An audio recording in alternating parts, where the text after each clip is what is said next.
Olá pessoal, aqui é Leonardo Montes, diretamente do campo, da região de Uberaba, Minas Gerais, trazendo mais uma reflexão. Hoje, dia 19 de maio do ano de 2017, mais uma tarde chuvosa, extremamente agradável aqui no campo. E o nosso assunto hoje é o terreiro astral. Se você quiser ouvir outras reflexões, acessa youtube.com/medium de Umbanda.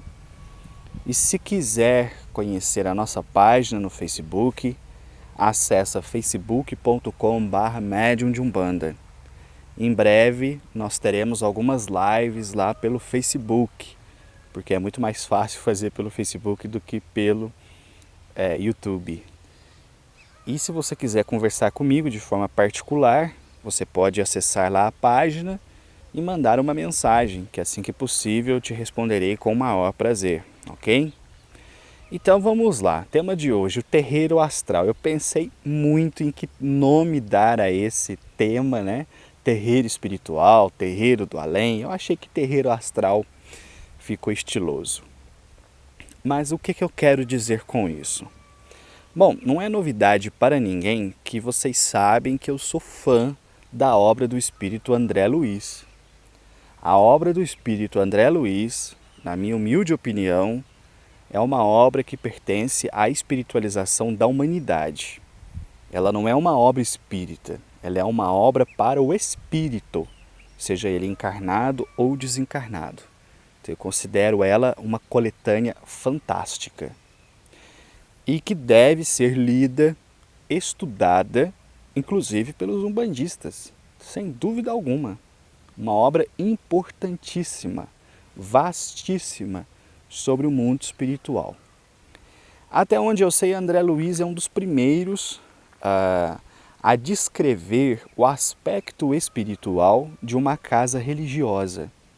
E isso impressiona, porque aquilo que muitas vezes, aos olhos humanos, não passa de uma casinha simples, onde pessoas se reúnem para praticar uma religião, aos olhos espirituais, se converte num grandioso templo.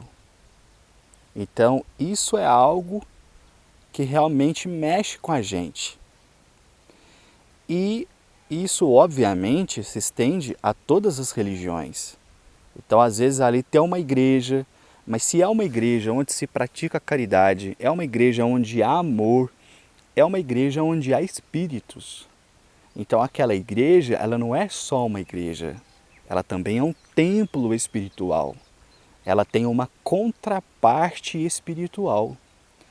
Assim também são centros espíritas, as casas espiritualistas, as lojas esotéricas, iniciáticas e por aí vai. Onde há na Terra um espaço destinado à espiritualidade, ali há um templo espiritual. Mas eu não estou falando isso apenas em sentido filosófico, não. Quando os espíritos descrevem essas construções, eles narram, por exemplo, que acima da construção material existe uma construção espiritual, normalmente maior e mais bonita. Então, às vezes, você vai visitar um terreiro e chegar lá, o terreiro é apenas um quartinho. Mas, se ali se pratica o amor, se ali se pratica a caridade desinteressadamente, se ali de fato é uma morada da espiritual, ali será, no mínimo, um ponto de encontro da espiritualidade. Isso é muito interessante. Quando a espiritualidade encontra na Terra um local em que esses valores são profundamente aceitos e praticados, ela estabelece uma espécie de base de apoio das atividades na Terra. Então, aquele terreirinho, que é um cômodozinho no fundo, aos olhos espirituais, ele é muito mais do que isso. Ele é, muitas vezes, um refúgio, um ponto de apoio, descanso, aprendizado e socorro às almas. curiosamente, eu estava pensando em abordar esse tema quando ontem peguei assim, abri ao acaso, né, o livro sobre os guias espirituais do Padrinho Juruá, a Umbanda e os Guias Espirituais, se eu não me engano esse é o nome.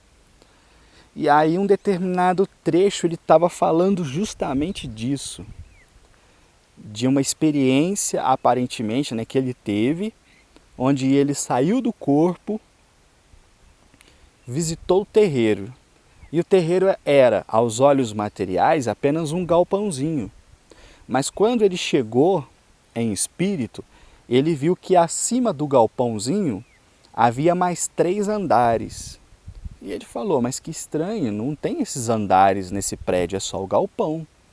Não, tem sim, mas são construções espirituais destinadas a estudo, tratamento de almas enfermas e hospedagem aos peregrinos que saem por aí toda noite, atravessando as esferas espirituais para levar socorro, para levar uma palavra amiga.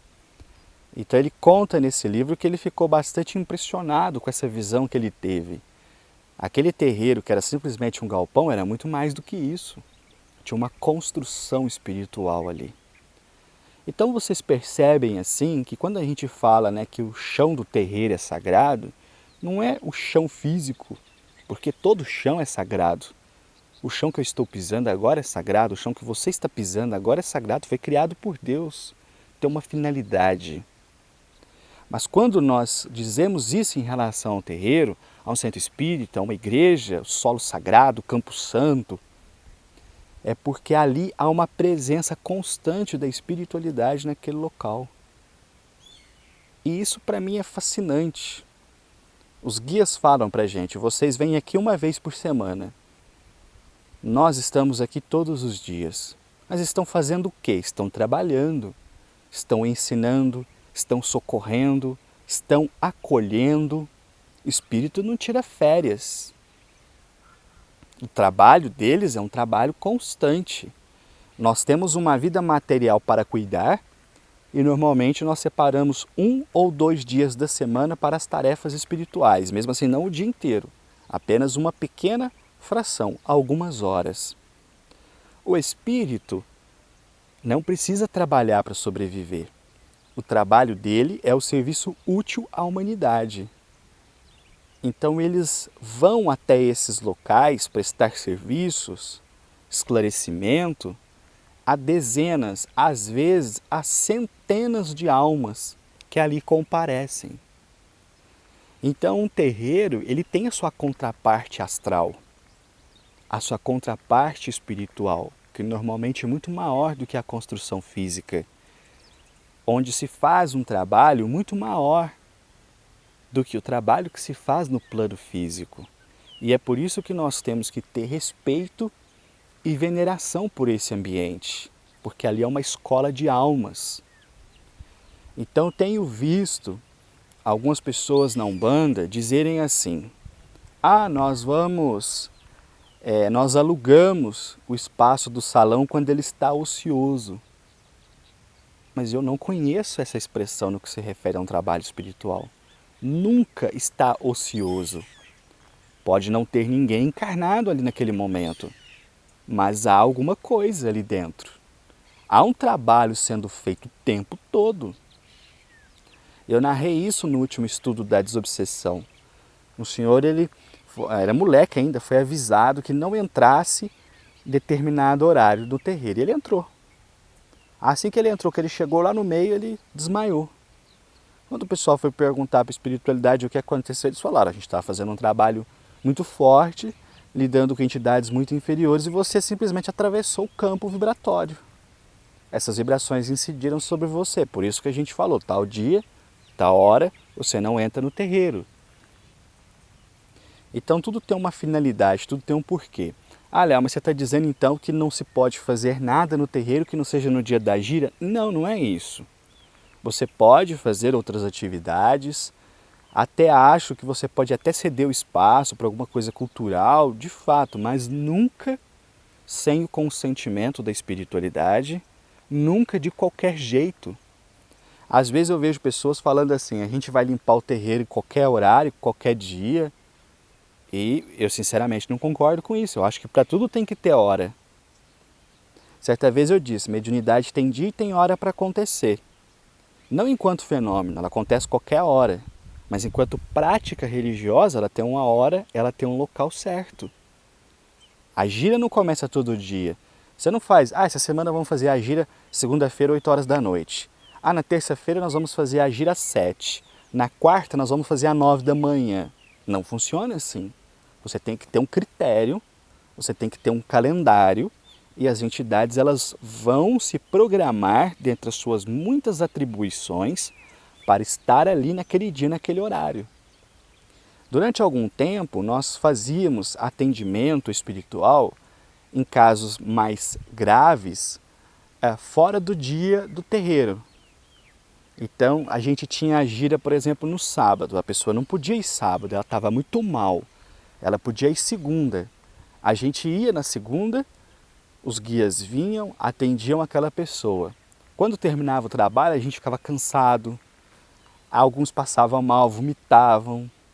Sentia, tipo, tem alguma coisa estranha acontecendo. E aí vieram os guias e falaram, olha, a gente não recomenda fazer o trabalho fora do dia, porque a equipe espiritual não está completa.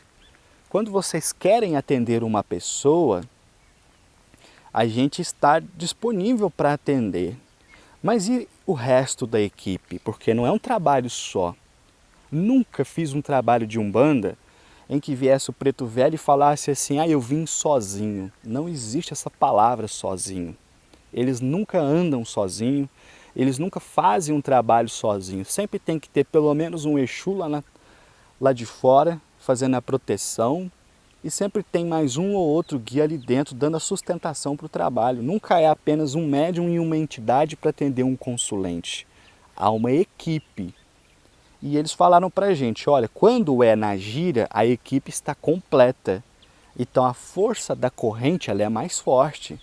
Quando vocês vão fazer trabalho fora de horário, fora de dia, né, de uma coisa assim que não é programada, a equipe nem sempre estará completa, porque ela tem outras atividades. Então a força da corrente ela vai abaixar. E quando vocês vão fazer trabalho, especialmente no bom desejo de atender o sofredor, mas às vezes é um sofredor que está carregado de obsessor, se torna muito difícil manter o padrão elevado, manter a vibração saudável, porque às vezes acontece um verdadeiro embate das forças das trevas contra as forças dos guias. Então o mundo espiritual não é cor-de-rosa, não é assim de qualquer jeito. Há uma estrutura, há uma hierarquia, há uma ordem e há um porquê e há um para quê. Então a partir deste conselho, até a presente data, nunca mais a gente fez trabalho fora de hora ou que não seja previamente combinado com os guias. Tal dia nós vamos fazer um trabalho. Ok, os guias que estão dizendo, então eles vão fazer a parte deles, a gente faz a nossa. Então há uma fragilidade em se não se ater aos horários, aos compromissos. Então a gente também não pode tratar o terreiro de qualquer jeito, achando que pode entrar a qualquer hora, achando que pode, a gente precisa limpar, vamos qualquer hora. Não, tudo tem que ter dia, tem que ter hora, tem que ter regra. Porque com base no calendário humano, a espiritualidade vai determinar as tarefas que elas vão fazer, quando, onde. Então eles dependem da gente para poder se organizar. Então é muito importante considerar isso. Nós precisamos tratar o terreiro com mais respeito, porque ele não é um salão vazio com imagens na parede que uma vez por semana os guias saem lá de Aruanda e vêm para a terra. Não. Ele tem atividades espirituais todo o tempo. No livro Os Mensageiros, do André Luiz, que é um livro que eu recomendo a todos os médiuns, se você é médium, não importa qual corrente você está, leia Os Mensageiros. Porque Os Mensageiros é um livro que toca muito a questão da mediunidade. Depois ele vai ampliar esse assunto no livro Missionários da Luz, do André Luiz, também focado na mediunidade, mas leia Os Mensageiros. Eles chegam num determinado local no final do livro, que é uma casa onde mora uma senhora viúva com os filhos. Quando ele chega, o mentor fala: essa casa é um posto espiritual de nosso lar aqui na Terra. E o André Luiz fica surpreso, ele fala: mas isso é uma casa. E ele fala: sim, mas as pessoas que residem nessa casa cultivam verdadeiramente a espiritualidade e nós utilizamos esse espaço para as nossas atividades. E o André Luiz fica muito surpreso. E dentro dessa casa havia um pequeno salão que era usado uma vez por semana para fazer o culto do Evangelho no lar. Esse salão era utilizado pelos espíritos como uma base de apoio. Eles fixavam ali. Então eles não estavam ali apenas no dia que ela fazia o culto no lar. Eles estavam ali o tempo todo. E o mentor fala para ele que esse ponto espiritual foi estabelecido pela ordem, pela disciplina, pelos pensamentos elevados, já que há 20 anos essa senhora praticava o culto no lar, que é uma prática que eu recomendo a todos. Se você não sabe o que é, joga no Google culto do Evangelho no lar, que você vai entender o que eu estou dizendo. Ela fazia isso há 20 anos consecutivos. E isso atraía tanto interesse dos vizinhos, que os vizinhos vinham participar. Então o salão enchia de pessoas. Ele acabava funcionando como um pequeno centro espírita. Mas não era propriamente um centro, entendeu? As pessoas iam só naquele dia. E essa senhora era médium, era receitista, ela via os espíritos. Então acontecia um verdadeiro trabalho espiritual ali. E chega um momento da narrativa que o André Luiz fala que havia cerca de 35 pessoas encarnadas no salão daquela casa, que é uma casa normal, acompanhando a palestra do Evangelho. Mas do ponto de vista espiritual, haviam mais de 200 entidades ali acompanhando os trabalhos. E olha que nós estamos falando de um trabalho realizado numa residência. Não é nem num centro espírita formalmente constituído ou num terreiro de Umbanda. Então, a mesma coisa se aplica ao nosso terreiro. Às vezes tem 50 pessoas na assistência para tomar passe, pode ter certeza que o número de espíritos ali é no mínimo o dobro. E não termina quando fechamos a gira, vamos embora, apagamos as luzes, não. Ali é um ponto da espiritualidade. Pode ser que haja uma construção imensa, partindo da sua contraparte material. Não é incrível pensar essas coisas, não é? Então eu fiquei muito surpreso, porque eu nunca vi nenhum bandista falar disso, e eu fiquei surpreso quando eu vi isso na obra do Padrinho Juruá, que eu encontrei os livros na internet e achei excelentes livros aí para se estudar Umbanda. Muito bom. E para a gente encerrar, eu me lembrei de uma coisa. Quando a nossa casa começou, a nossa casa de Umbanda, é uma casa que até hoje trabalha no fundo do quintal. A gente ia para o fundo do quintal de uma casa e começava os trabalhos. Devagar a gente foi fazendo as coisas. A gente fez uma tronqueira, a gente comprou um armário para colocar as coisas. Recentemente nós conseguimos fazer um teto porque não tinha. Quando chovia, a gente tinha que fazer o trabalho na garagem. E muita gente fala, não é o local de fazer, não é o melhor local. Mas se você tem autorização dos guias, sabe o que você está fazendo, você faz um trabalho em qualquer lugar, até no campo aqui onde eu estou agora. Se houvesse necessidade, concordância dos guias, podia haver um preto velho agora, sentar num toco aqui no meio do mato, acender uma vela e fazer um trabalho. A equipe espiritual estaria com ele. Então, às vezes, quando chovia, a gente ia para a garagem e atendia lá, e enchia, sempre tinha gente. Hoje nós temos uma casa. E eu lembro que pouco antes de nós construirmos o teto, né? Uma garagem, nós temos um teto, o Preto Velho disse, a casa espiritual já existe. O que falta agora é vocês construírem a casa material. Olha que curioso, a casa espiritual, ela já existe. Eu não creio que ele estava falando de forma simbólica.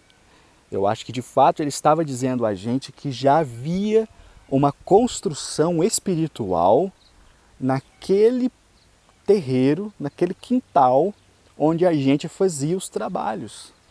Faltava agora nós erguermos as paredes e o teto, mas ali já havia uma casa espiritual. Então eu espero que a partir de hoje, você que está me ouvindo, se já não tinha esse conhecimento ou esse ponto de vista, possa olhar para o terreiro onde você está trabalhando com outros olhos. Porque ele pode ser simples, pode ser um quartinho nos fundos, pode ser um imenso salão, pode ser um templo super chique no meio da natureza, não importa. Acredita, a parte espiritual é muito maior. Vou parando por aqui, um abraço a todos.